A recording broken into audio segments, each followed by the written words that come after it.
Alors la nature du travail d'un guide, c'est d'encadrer les éco-volontaires dans le but de récolter des données sur les mammifères marins. Ces données seront ensuite fournies à des scientifiques qui réaliseront des recherches et ces recherches auront un but après au niveau politique pour la conservation de ces espèces.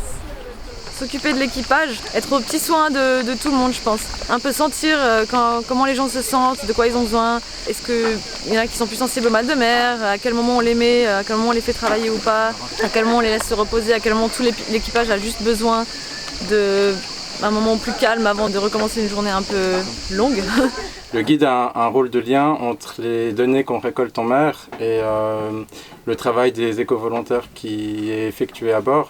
Le guide veille à ce que les données soient bien récoltées et que tout se passe bien avec les éco-volontaires. Il y a aussi évidemment enseigner les protocoles aux éco-volontaires pour qu'on puisse ensuite ramener des données aux scientifiques parce que c'est quand même pour ça qu'on est là.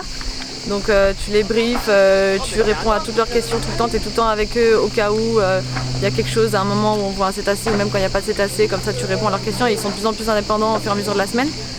Alors, premièrement, ça vise à préparer l'avitaillement du bateau et ensuite organiser le travail des éco-volontaires, que ce soit le travail scientifique ou par la suite l'entretien du bateau et la préparation des repas. Donc le but c'est d'encadrer les éco-volontaires et de les motiver, de les former aussi sur les cétacés et sur l'environnement marin de manière générale, de créer un bon climat. Il y a aussi le lien entre les éco-volontaires et le capitaine, être un peu en symbiose avec le capitaine pour s'organiser avec lui, qu'est-ce qu'on fait aujourd'hui, qu'est-ce qu'on a besoin de transmettre, qu'on puisse donner en fait le même message de la part du capitaine et du guide aux éco-volontaires, qu'on soit cohérents.